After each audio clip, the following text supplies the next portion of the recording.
Good day, teacher and coworker. Our presentation is mellitus diabetes, and my coworker are Lady Joana Blanco, Jamie Viana Garcia, Diana Ñungo, and me, Jimmy Alexander Correa. First, we will to start to anatomy to the pancreas. The pancreas it's measured 20 centimeters in length and weight 19 grams in men and 85 in women. Transverse orientation that extends from the C-handle of the duodenum to the spleen thread. The exocrine pancreas, formed by cell transform acini and ducts that secrete enzymes, proteases, lipases, amylases, and nucleases, is necessary for digestion and bicarbonate. And the endocrine pancreas has around 1 million cell aggregates. The slate of Langerhans that contain five main and secondary cells types characterized by their structure. Las cinco principales células que podemos encontrar en el páncreas son las células alfa. Las células alfas son las que se determinan por la segregación del glucagón que producen la hiperglucemia por la actividad de glucogenolítica. También podemos encontrar las células beta que producen la insulina, las células delta que contienen la somatostatina, las células PP o F que contienen el polipéptido pancreático que estimulan la secreción enzimática de las gástricas, y las células E que secretan grelina. Los tipos secundarios son las células D1 que sintetizan el polipéptido intestinal vasoactivo y las células enterocromafines que sintetizan la serotonina. Bueno, para hablar de la estructura de la insulina, sabemos que esta es una enzima o una proteína conformada por dos cadenas peptídicas, por lo cual está conformada por 21 y 30 aminoácidos unidas mediante enlace covalente por dos puentes de disulfuro. Esta es segregada por las células betas, como lo decía anteriormente. ¿Cómo se sintetiza la insulina? Es a partir de la molécula precursora, la preproinsulina. Esta penetra el retículo endoplasmático rugoso, donde una peptidasa genera la molécula de proinsulina. Esta sufre un plegamiento y deja alineados los puentes de disulfuro entre las cadenas A y B, las que nombraba ahorita, los aminoácidos. Las moléculas de proinsulina se transforman al aparato de Golgi. Esta empaqueta los gránulos de secreción y genera la PC1 y la PC2, más la carboxipeptidasa, liberando el péptido C y se forma la insulina. La secreción es por medio de las células beta mediante la exocitosis. La glucosa penetra la célula beta mediante un transportador tipo GLUT, que estos se presentan a nivel del intestino, permitiendo la entrada rápida de las mismas concentraciones fisiológicas. En el interior de la célula sufre una fosforilación a glucosa 6-fosfato, como ya más adelante les vamos a explicar algunas rutas metabólicas. El incremento de la ATP y ADP cierra los canales de potasio dependientes del ATP. El potasio se acumula en el interior de la célula produciendo la despolarización. Se abren los canales de calcio del catión esencial para la secreción de glucosa. Así se secreta la insulina. La regulación de la secreción de la insulina, podemos ver un aumento de la glucosa mediante la ingesta de los carbohidratos, un aumento de los aminoácidos por medio de la ingesta de las proteínas, una, un aumento de las hormonas gastrointestinales por medio del péptido de la secretina que induce al mayor anticipado de insulina antes que el mayor real de glucosa.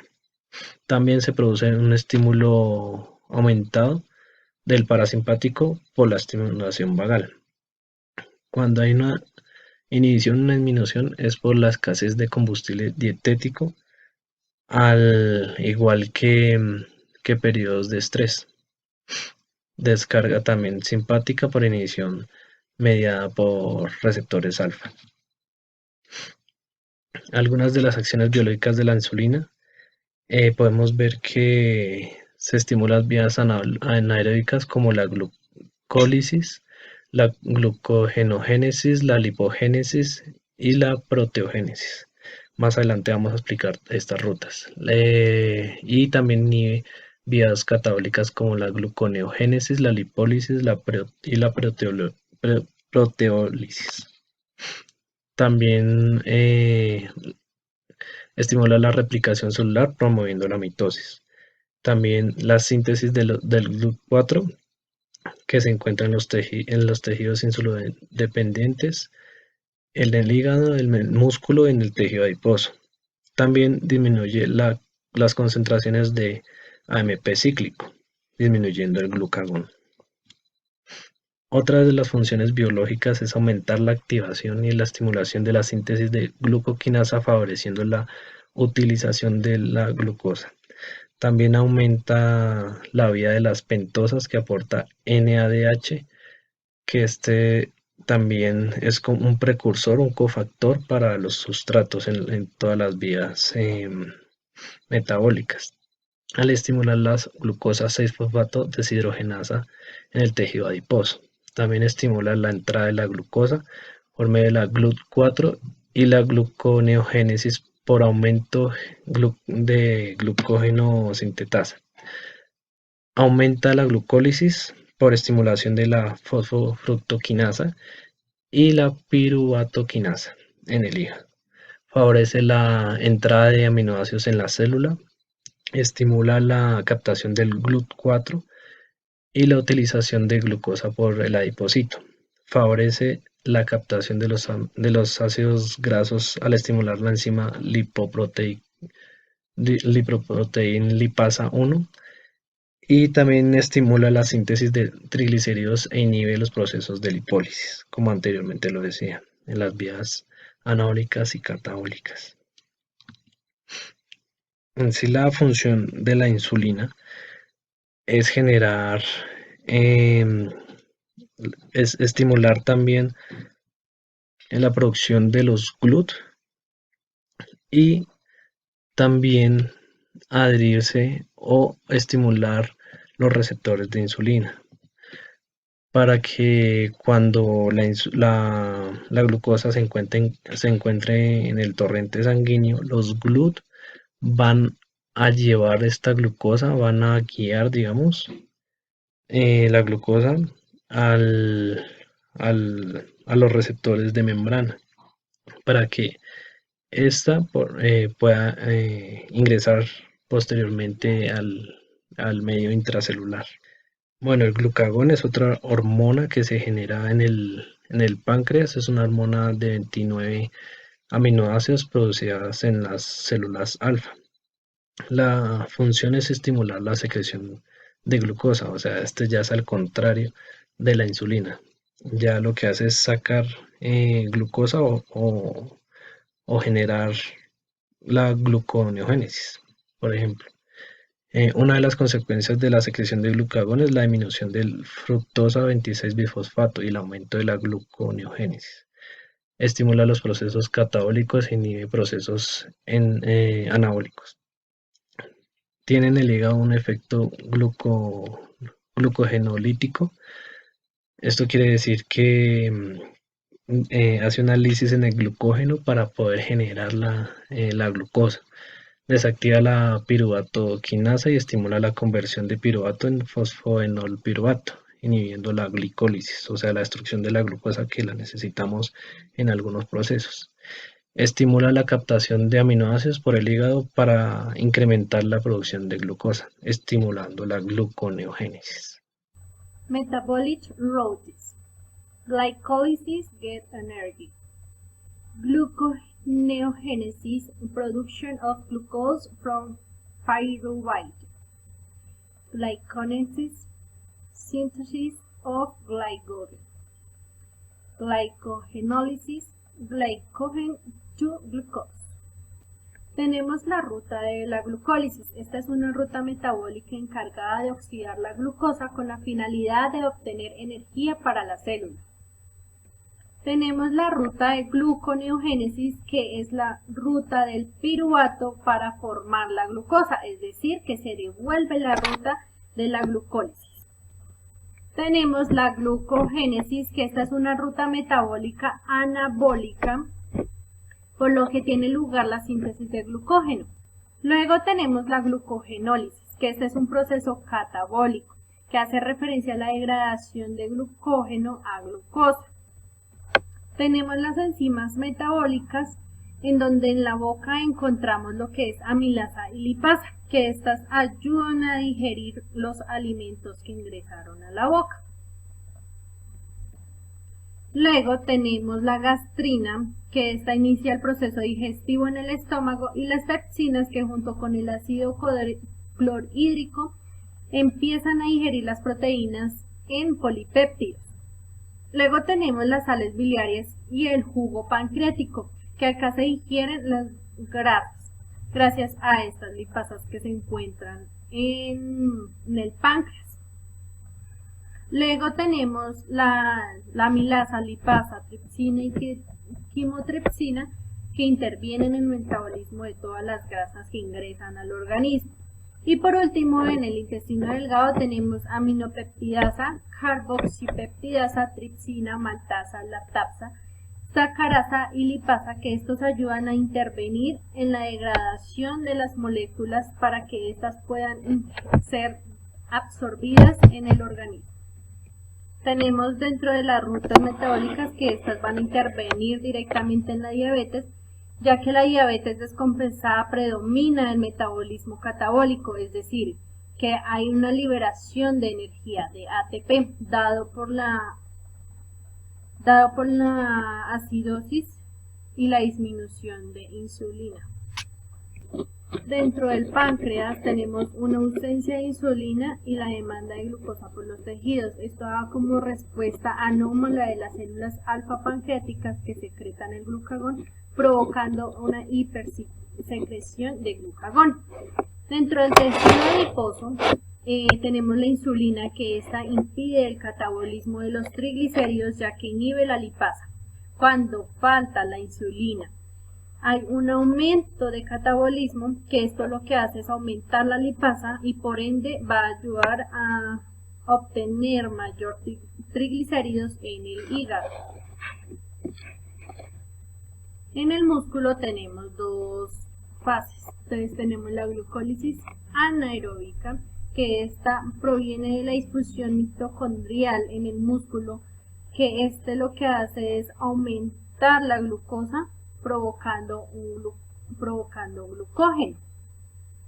En esta ruta, el piruvato resultante es metabolizado por el lactato deshidrogenasa, que puede ser utilizado por el hígado para producir la glucosa nova. Adicional a esto, también tenemos la degradación de proteínas musculares del sistema ubiquitinina proteasoma, que lo que hace es un recambio intracelular de las proteínas y juega un papel importante en la degradación de proteínas, que lo que hace es intervenir en la regulación del ciclo celular. Además de esto, estas proteínas son degradadas por el sistema, donde se rinden aminoácidos que serán transformados y utilizados en el hígado para producir la glucosa. Tenemos en el hígado los triglicéridos. Por falta de glicerol se van uniendo al hígado, provocando una beta-oxidación y el ciclo de Krebs. Al aumentar los ácidos grasos, se convierte en un hígado graso. También interviene la glucogenólisis. Al aumentar el acetil-CoA, esto provoca unos cuerpos cetónicos, que los cuerpos cetónicos son el desecho de las grasas. Dados cuando el organismo utiliza grasa en lugar de azúcar para generar energía. Esto se da en diabetes principalmente. Se produce cuando no hay la suficiente insulina para meter la glucosa dentro de las células. Y esto se conoce como cetoacidosis diabética. En el riñón vamos a obtener la ruta del ciclo de urea, donde se utilizan los aminoácidos para producir glucosa. Esto implica una eliminación de los grupos aminos tóxicos. En el cerebro tenemos la oxidación de los cuerpos cetónicos, que estos son generados en el hígado y pueden ser utilizados como sustrato energético, aunque generan toxicidad en el organismo. Acá tenemos un ejemplo de la ingesta de glucosa. Entonces tenemos 250 gramos al día.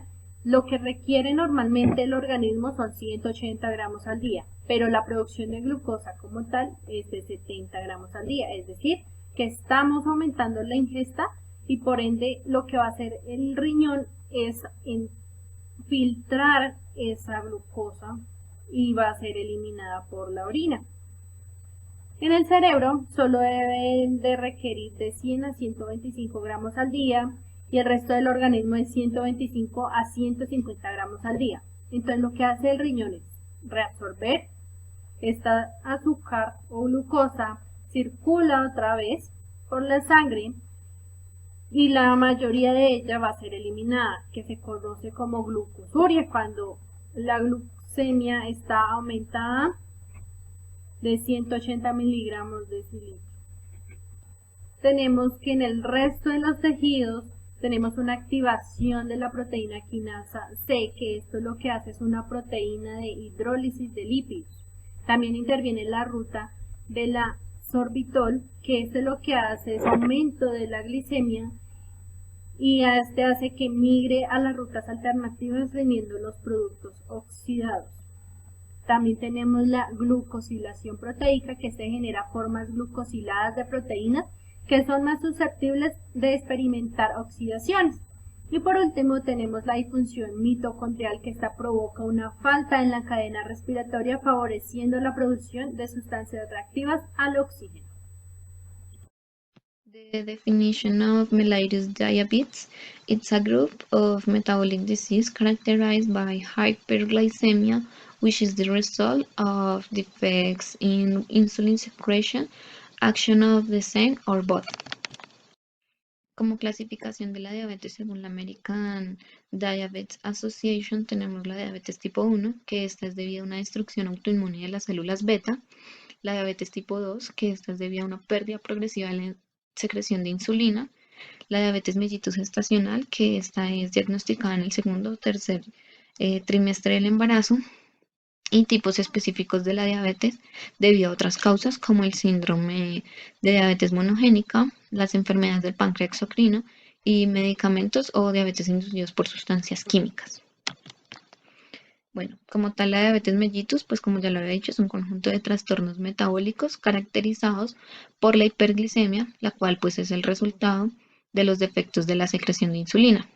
Como biosíntesis y secreción de insulina, tenemos que pues esta es un polipéptido producido por las células betas del páncreas y su liberación es inducida por el aumento de la glicemia después de la ingesta de alimentos. Entonces aquí pues se activan unas enzimas que van a ayudar a digerir los alimentos, y pues cuando la glucosa ya pasa al torrente sanguíneo como fructosa glucosa, estas ingresan a la célula por medio de un transportador, que es el GLUT2. Este transportador actúa en tejidos sensibles a insulina, como el hígado, el músculo, el tejido adiposo, y este se activa cuando la glucosa plasmática es mayor a 70 miligramos sobre decilitro. Aquí pues se va a liberar la cantidad requerida de insulina y se van a activar las rutas anabólicas, la cual la primera que se activa es la glucólisis, que a partir de esta vamos a tener energía. Cuando se come de más, entonces se va a activar la gluconeogénesis, que aquí es cuando la glucosa se convierte en glucógeno y este se almacena en el hígado. Ya también cuando el paciente, digamos, sigue comiendo más, entonces se va a activar la lipogénesis, que aquí es cuando la glucosa se convierte en ácidos grasos y se va a almacenar en el adipocito como triglicéridos. Ya como tal en la fisiopatología tenemos que es una disminución de la insulina, que esta puede ser debido a una enfermedad autoinmunitaria, una resistencia insulínica, una disfunción de las células beta.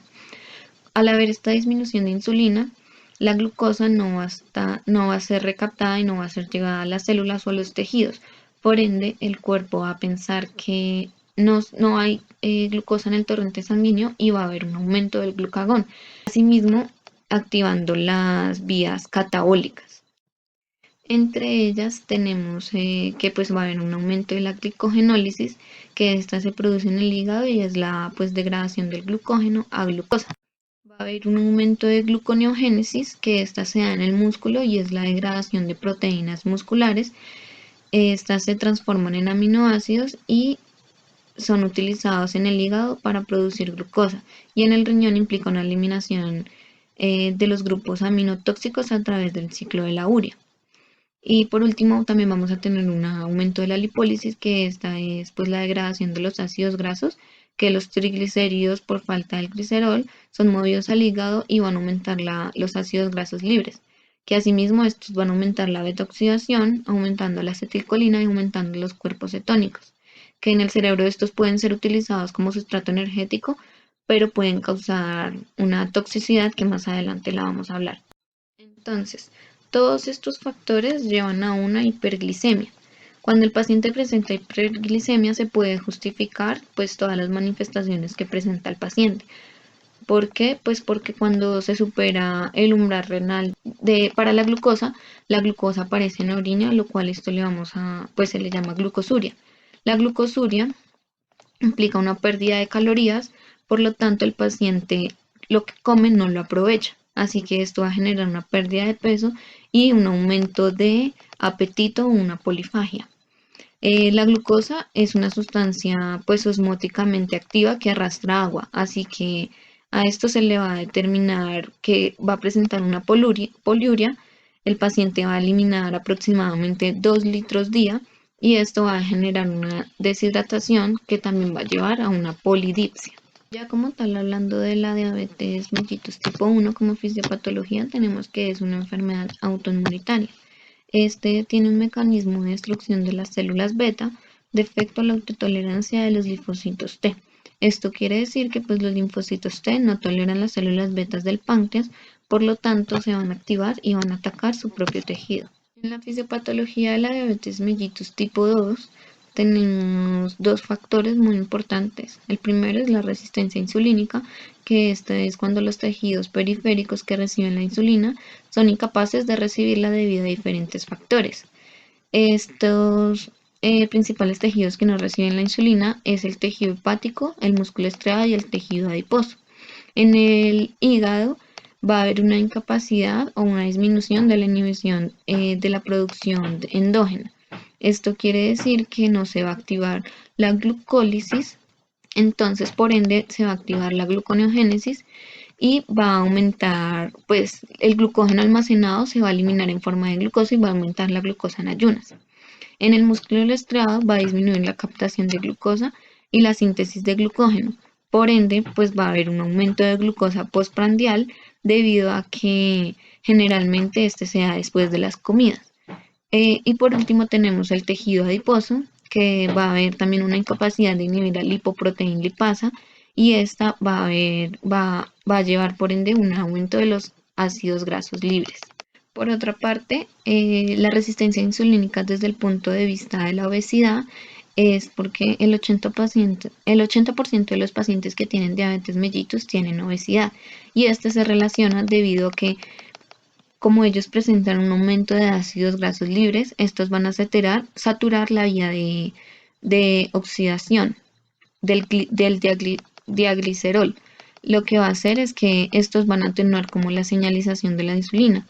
Esto quiere decir que pues el receptor de la insulina no se puede comunicar normalmente. y también porque además ellos tienen bastante tejido adiposo, que en el tejido adiposo se secretan hormonas como las adipocinas, que pues estas son encargadas de aumentar o disminuir la glucosa en sangre. Y estas se encargan también de la sensibilidad que tienen los tejidos a la insulina. Por ende, cuando se tiene mucho tejido adiposo, entonces van a disminuir estas adipocinas y va a disminuir pues la sensibilidad a la insulina. Entonces puede que se produzca insulina normalmente, pero al haber esta disminución de las adipocinas, no será la correcta captación de la insulina de esta. El otro factor importante en la diabetes mellitus tipo 2 es la disfunción de las células beta. Esta se da cuando hay un aumento de glucosa en sangre debido a que se aumenta la síntesis de insulina, pero de una forma anormal. Entonces, digamos, el paciente come muchísimo, entonces hay mucha glucosa en sangre, entonces se produce insulina, pero al no cumplir con estas necesidades, entonces va a haber una disminución de la adaptación a demandas. Y aquí es cuando empiezan a fallar las células beta y pues van a producir cantidades menores o cantidades inadecuadas para suplir sus necesidades. Como manifestaciones clínicas, entonces tenemos aquí un cuadro que diferencia pues la diabetes mellitus tipo 1 con la tipo 2, y es que en la diabetes tipo 1 hay poliuria y sed, debilidad, fatiga, es más marcada que en la diabetes mellitus tipo 2. En la diabetes mellitus tipo 2 se va a presentar una visión borrosa, una vulvovaginitis o prurito, una neuropatía periférica.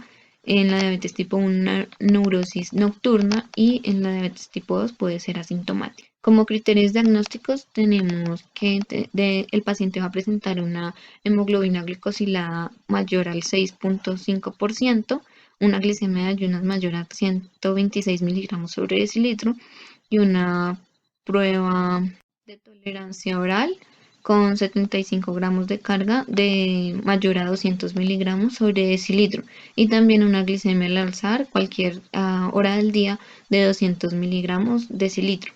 Entonces se debe hacer el mismo examen para confirmar, excepto si ya hay síntomas clásicos o una descompensación aguda. Los síntomas clásicos pueden ser polifagia, poliuria, polidipsia y pérdida de peso. También existen tres situaciones em, especiales que, aunque no sean diagnósticas, pueden ser como factor de riesgo o una prediabetes, que es que el paciente presente una hemoglobina glicosilada entre el 5.7 al 6.4%, una glicemia alterada en ayunas de 100 miligramos sobre decilitro, pero que sea menor a 126 miligramos decilitro, y se habla de una intolerancia a los carbohidratos cuando la prueba tolerancia oral a la glucosa sea de un resultado entre 140 y 199 miligramos sobre decilitro. Entonces la hemoglobina glicosilada, pues esta es una fracción de hemoglobina que tiene glucosa adherida. Luego de la digestión de los alimentos aumenta el nivel de glucosa libre en el que circula en el torrente sanguíneo. La glucosa tiene contacto con los glóbulos rojos y forman una unión reversible junto con la hemoglobina presente. Esta llegará a su fin a los 120 días del glóbulo rojo. En la diabetes no se introduce glucosa a la célula, por lo tanto hay una mayor cantidad de glucosa que será adherida a la hemoglobina. Y pues aquí entonces se saca pues la hemoglobina glicosilada, y este es un indicador del control de glucosa entre los 2 o 3 últimos meses, debido a que esa es la vida media pues del eritrocito del glóbulo rojo. Entonces los tipos de hemoglobina glicosilada: existen la hemoglobina glicosilada HbA1 y la HbA1c, que la última es más estable. Quiere decir que pues esta influye en los cambios bruscos de la glicemia. Y pues estos son los valores normales, que si es mayor a 6.5%, pues se habla de una diabetes; si está entre 5.7 a 6.4, una prediabetes; y que sea menor a 5.6% es normal. Ya como emergencias diabéticas tenemos la cetoacidosis diabética y el estado hiperglucémico hiperosmolar. Entonces, hablando de la fisiopatología de primero pues hablar de unos factores predisponentes, que estos pueden ser por una infección, ya sea del tracto urinario, una neumonía, una celulitis o del tejido blando; un infarto como infarto del miocardio, un accidente cerebrovascular de intestino o piel; una indiscreción que el paciente sabe que no debe consumir alcohol o glucosa, pero asimismo lo hace, una insulina, ya sea por falta de dosis o una dosis omitida. Embarazo, ya que pues se aumentan la producción de hormonas antagonistas a la insulina, y como medicamentos como los corticoides, diuréticos, la pirefrina, el carbonato de litio y la fenitoína. Entonces ya como tal en la cetoacidosis diabética tenemos que esta se da pues un déficit absoluto de insulina, no hay y al no haber insulina pues no hay una activación del GLUT4, lo cual va a producir que las células del hígado, del músculo y del tejido adiposo no detecten la glucosa. Estas van a sintetizar hormonas contrarreguladoras como el glucagón, las catecolaminas y hormonas del crecimiento, los cuales tienen como función el aumento de niveles de glucosa. Inicialmente, la glucólisis en el hígado, al no funcionar, entonces va a producir una gluconeogénesis en el hígado a partir de. En el metabolismo proteico se hace a partir de los aminoácidos. Al no haber insulina necesaria para transportar los aminoácidos al interior de la célula y la incorporación de las proteínas, entonces no hay insulina y esto produce un catabolismo proteico que ocasiona la degradación de los aminoácidos a alfa-cetósidos en el hígado, y este proceso se llama transaminación para producir energía. En el metabolismo de las grasas, entonces esta se da a partir de la síntesis de ácidos grasos que se biotransforman en LDL y triglicéridos a partir de la enzima lipoprotein lipasa. Al no haber insulina, pues no se activa esta enzima protein lipasa y conduce a que el hígado active la enzima carnitina palmitoyltransferasa 1, que sintetiza los cuerpos cetónicos liberados en el hígado para nutrir tejidos y el cerebro. Derivado, dos condiciones patológicas en sangre, que la primera va a ser pues la elevación de la glucosa, que genera el aumento de la osmolaridad desencadenando una deshidratación, y la segunda va a ser el aumento de los cuerpos cetónicos, que va a desencadenar una acidosis metabólica y síntomas como náuseas, vómito, dolor abdominal, anorexia e hipoventilación. Ya como tal en el estado hiperosmolar hipoglicémico, entonces tenemos que hay un déficit relativo de insulina, que este puede ser suficiente para conducir el potasio a la célula o insuficiente para conducir la glucosa intracelular, y esto conlleva una síntesis de hormonas contrarreguladoras que ya las habíamos nombrado anteriormente, que van a hacer que aumente la glucosa. Subsiguiente a esto, pues se va a producir una gluconeogénesis en el hígado a partir de los aminoácidos, el glicerol o ácidos grasos, que la activación de la lipoprotein lipasa, entonces va a aumentar la síntesis de glucosa y aumentando la osmolaridad del incremento de glucosa en sangre, y en el riñón va a estar forzado a generar una diuresis osmótica, que va a ser una eliminación excesiva de glucosa mediante la orina. A partir de esta, pues el agua en plasma pues se va a perder y se va a perder también los electrolitos, causando una deshidratación severa, una deshidratación mayor a la cetoacidosis diabética.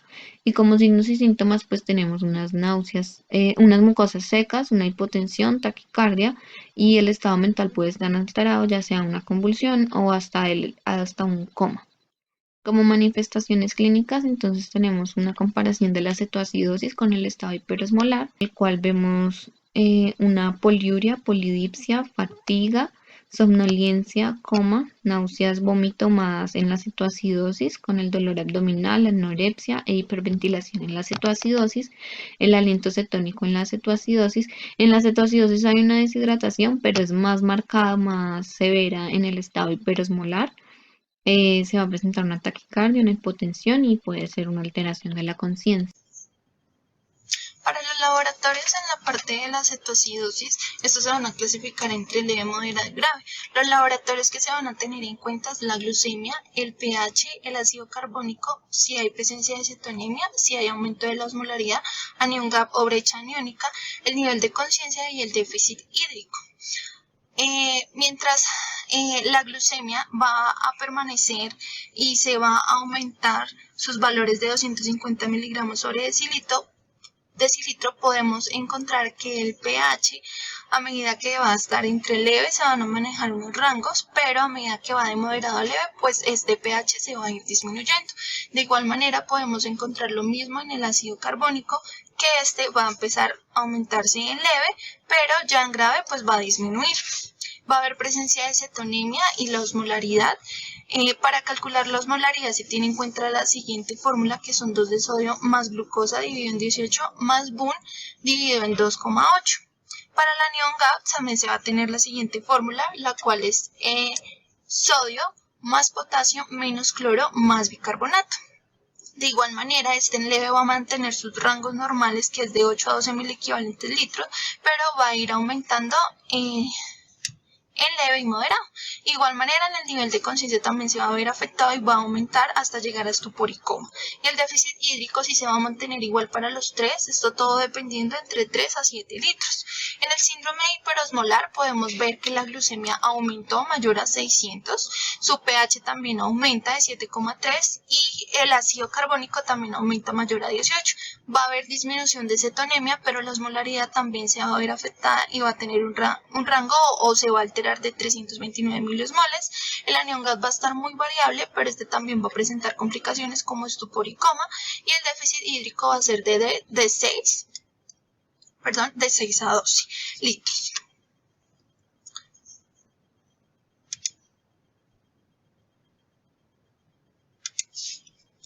Para el manejo de la cetoacidosis diabética, vamos primero a empezar con los líquidos y determinar el estado de hidratación que tiene el paciente. Cuando tenemos de choque hipovolémico, vamos a administrar cloruro de sodio al 0,9%, 1 litro, hasta corregir este shock. En la hipertensión leve, lo que vamos a mirar es si su presión arterial está aumentada, está normal o está hipotenso. Simplemente se corrige el sodio con cloruro de sodio al 0,45% en 250 mililitros hora, de 4 a 14 mililitros kilogramo hora. Esto va a depender del estado de hidratación. La glucosa va a estar disminuida de 200 miligramos sobre decilitro. Y es cuando vamos a administrar 5% de destroza con solución salina, cloruro de sodio al 0,9%, de igual a los valores que se habían mencionado anteriormente. Va a haber un control metabólico entre la glucosa entre 150 y 200. Como insulina se va a iniciar de 0,1 unidades internacionales kilogramo por vía intravenosa, y el mantenimiento se va a manejar con esta dosis. Si no hay respuesta, este se va a aumentar. La respuesta se tiene que dar entre 2 a 4 horas. El potasio se debe vigilar que haya una buena función renal con una diuresis de 50 mililitros hora. Si el potasio está disminuido de 3,3 mil equivalentes litro, no se administra insulina, pero sí se administra potasio de 20 a 30 mil equivalentes. Cuando el potasio está mayor a 3,5 y de 5,3, se va a administrar de igual manera los 20 a 30 mil equivalentes. Cuando el potasio va a aumentar, simplemente se hace un control continuo cada 2 horas del potasio. En el bicarbonato podemos encontrar que este puede generar una emergencia hipercalcemia o paro cardiorrespiratorio por su pH tan disminuido. Como lo podemos ver acá, menor a 6,9. Este se va a diluir 100 milismoles en 400 mililitros de agua en 20 mil equivalentes de cloruro de potasio. Y cuando este pH está entre 6,9 a 7, simplemente vamos a hacer 50 milismoles en 200 mililitros con agua. También se va a administrar el fosfato. El fosfato se administra de 20 a 30 mil equivalentes de fosfato de potasio cuando hay condiciones de caquexia, de presión respiratoria. Para el manejo del coma hiperosmolar o síndrome de coma hiperosmolar, de igual manera también tenemos que empezar con líquidos, y lo que se hace es muy parecido al manejo que se le dio para la cetoacidosis, solamente que acá cambia cuando tiene menor el valor de su glucosa, y su control metabólico lo que se va a hacer es que va a estar de 250 a 300 miligramos. La insulina también nos cambia y simplemente empezamos de 0,1 a 1,5 unidades internacionales kilogramo y máximo de 10 unidades cuando se administra en bolo. Cuando vamos a hacerlo en infusión continua, hacemos la dosis de 0,1 unidades internacionales y esta glicemia está menor a 50 a 70 miligramos sobre decilitro. Se va a incrementar la insulina cada hora y se va a medir también la glucosa sérica, se va a medir también y su infusión, la cual se va a disminuir, va a ser de 0,5 a 0,1. En la parte de potasio vamos a realizar lo mismo que se utilizó, la única diferencia es que no vamos a administrar insulina y simplemente vamos a administrar el potasio de 20 a 30 mil equivalentes con 2/3 de cloruro de potasio y 1/3 de fosfato de potasio. Cuando estos valores oscilan entre 3,3 mil equivalentes a 5,3 mil equivalentes litro, se añade 20 a 30 mil equivalentes con 2 tercios de cloruro de sodio y de igual manera 1 tercio de fosfato de potasio. Cuando este está aumentado, se vigila. El magnesio se tiene que reponer cuando se encuentra menor de 18 mil equivalentes litros, ya que puede aparecer paresia, temblor y agitación.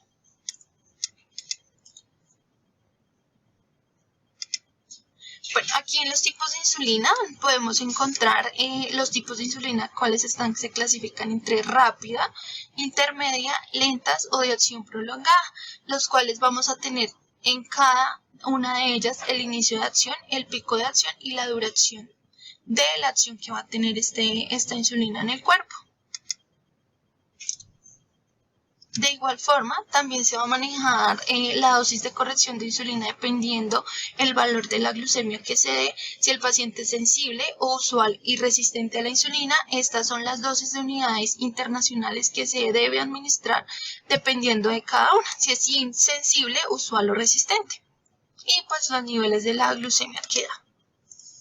La hipodistrofia es la complicación en la técnica inadecuada de la administración de la insulina por medio de vía subcutánea.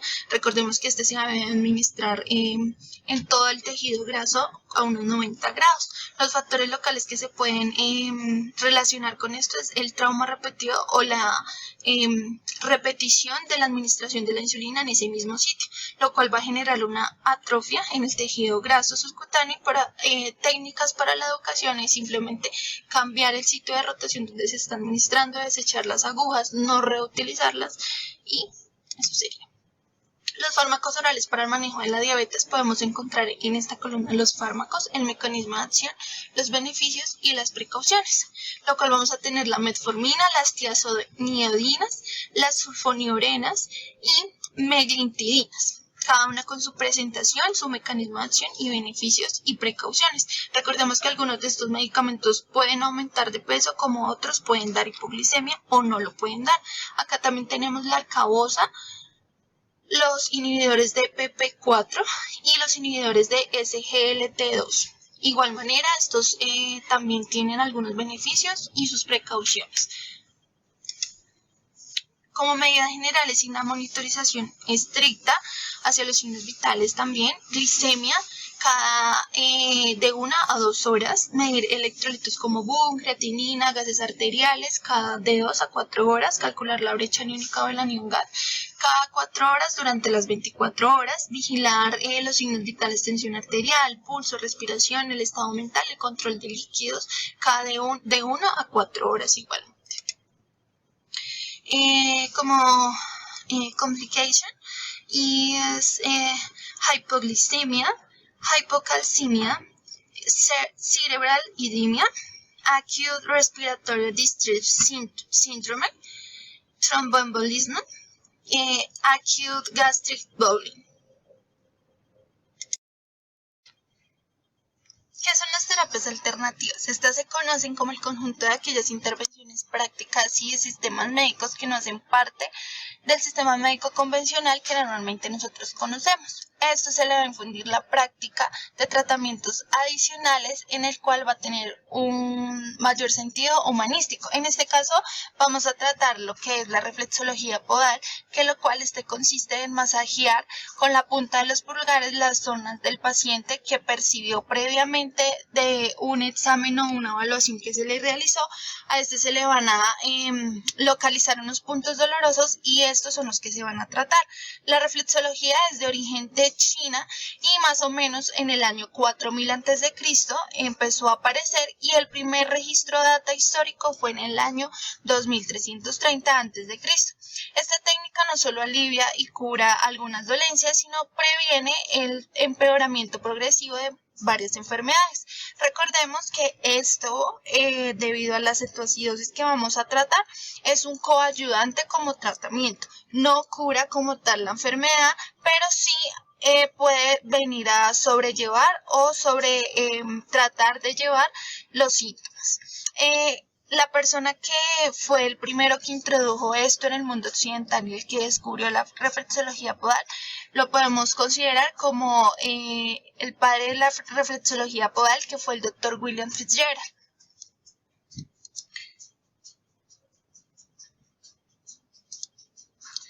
Bueno, el doctor Fitzgerald lo que hizo fue mirar la planta de los pies y colocar los respectivos órganos, así como los tenemos en nuestro cuerpo humano. Él los reflejó en las plantas de los pies, llevando así cada una de las estructuras de nuestro cuerpo humano hacia los pies y de esta manera mirar y estimularlo, lo que les decía anteriormente, con los puntos.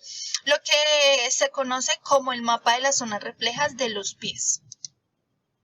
El tratamiento con la reflexología podal es que estas sesiones van a ser de 2 a 3 veces por semana en un intervalo de 20 a 35 minutos y con un reposo de 20 minutos. El progreso del paciente va a ser revisado en cada momento de la visita y esta reflexología se va a acompañar con otras prácticas del paciente, ya sean con los medicamentos que él está tratando y también con técnicas de respiración y relajación. La forma de realizar esta terapia, el paciente va a estar acostado en una superficie lisa, cómoda, acorde, donde se encuentre un clima cálido y muy luminoso.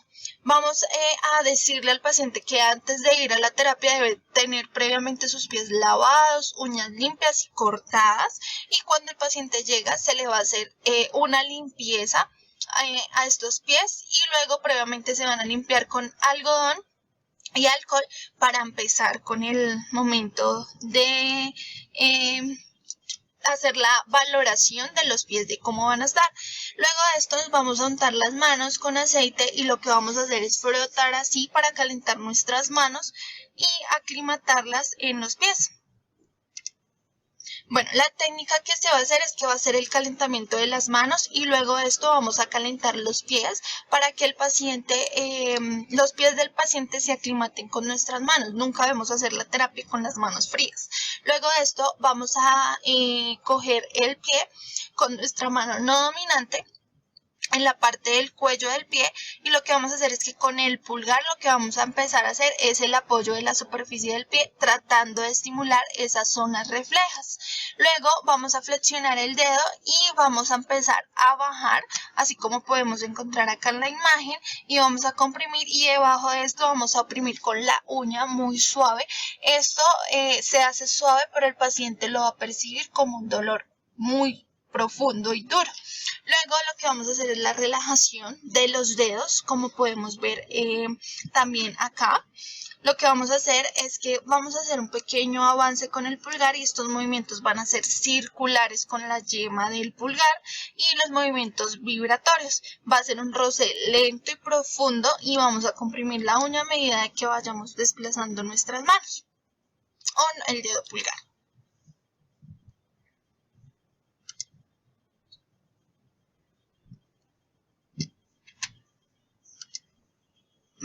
Como la fisiopatología que tenemos de la diabetes se va a clasificar como el CIAO, que se conoce como la emancipación y sed. Los síntomas son la polifagia, la polidipsia y la poliuria. Vamos a tener que la polifagia se conoce como duoxi, polidipsia, duoyin y poliuria, duonia. Esto se considera como que la polifagia es calor en el estómago, la polidipsia es el vacío del vaso y la poliuria es el vacío del riñón. Su etiología es de Xia John, que es hereditaria, Xia Hu, que es de la dieta, Xian Liu, que es del medio ambiente, y Xia Shen, que es del estrés psicoafectivo. La cetoacidosis, en este caso, que es la que vamos a abordar principalmente, se conoce como la deficiencia del Yi por un agente patológico que es el calor y la humedad. Este va a afectar a los 3 yaos que van a estar bloqueados, provocando un estancamiento en la sangre, y de esto se va a generar el síndrome X, que se considera como el estancamiento del Qi en el hígado y va a agravar y se le van a sumar la vaciedad del vaso, dañando el Yin del pulmón, estómago y riñón. Lo cual va a hacer que se consuma toda la energía vital del riñón y va a evitar el funcionamiento normal que va a tener los cuales va a afectar a 3, que son, va a disminuir la distribución y conservar la esencia vital y va a hacer que el riñón prácticamente no pueda generar esta energía hacia los otros órganos, generando un dolor lumbar. Nutrir el cerebro va a generar un déficit en la afectación del centro de la regulación del centro respiratorio, generándose una taquipnea, en los cuales va a haber un control de líquidos, va a haber una deficiencia de este y va a haber una alteración en la filtración glomerular, provocando algunas alteraciones en el intercambio de líquidos. Se va a generar afectación en el reino de la madera, ya que el agua se encuentra en yin, provocando alteraciones del reino tierra. Principalmente lo que va a generarse es una disminución del viento, como vemos acá, provocando que el transporte de energía donde es el hígado vaya más hacia el estancamiento, y lo que hace es que no va a generarse una buena circulación de la energía, buscando de una u otra manera distribuir esa poca energía que tiene hacia todos los reinos y regular el desequilibrio que se encuentra en el yin y el yang, donde puede regularse por medio de los músculos, uñas y tendones, llevando a la disminución de la masa muscular. Teniendo en cuenta acá en la parte del reino de la tierra, va a generarse un estancamiento y un enlentecimiento del organismo, la falta de energía por parte del vasopáncreas, por el déficit y el vacío del ki. Se va a perder la función de la digestión y el metabolismo, provocando una pérdida de energía, ya que el yin del alimento no puede convertirse en energía como antes lo hacía. No se va a promover esta circulación y va a afectar la excreción de agua, llevando una pérdida de líquido y un aumento de los electrolitos en el cuerpo, provocando una deshidratación innecesaria o aumento de estos electrolitos que no son tan viables del cuerpo. Lo que hace es regular y verificar que haya aumento de energía por el estancamiento.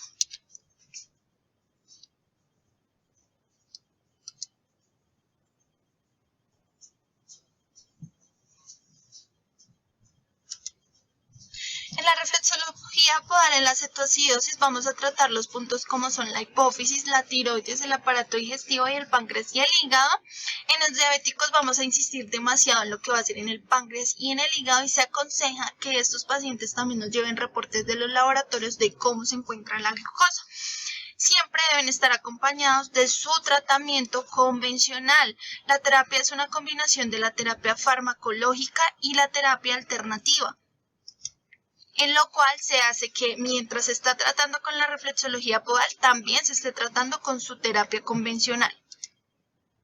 Las indicaciones para estos pacientes son para enfermedades agudas, crónicas, cuando hay atonía, hipertonía, hiperactividad, hipotonía y estados de sobrecarga o sobreesfuerzo en la parte de las plantas de los pies. Las contraindicaciones se considera que no se debe realizar en estos pacientes cuando tienen enfermedades infecciosas agudas, tratamientos quirúrgicos con urgencia, litiasis renal, trastornos locales de los pies, antecedentes de trombosis, tromboflebitis, heridas en los pies, hematomas en los pies y el embarazo, ya que este nos puede generar un aborto. Y cuando son enfermedades avanzadas, como ya sea el cáncer de terminales, no se considera, ya que esto puede prolongar o acelerar más la enfermedad.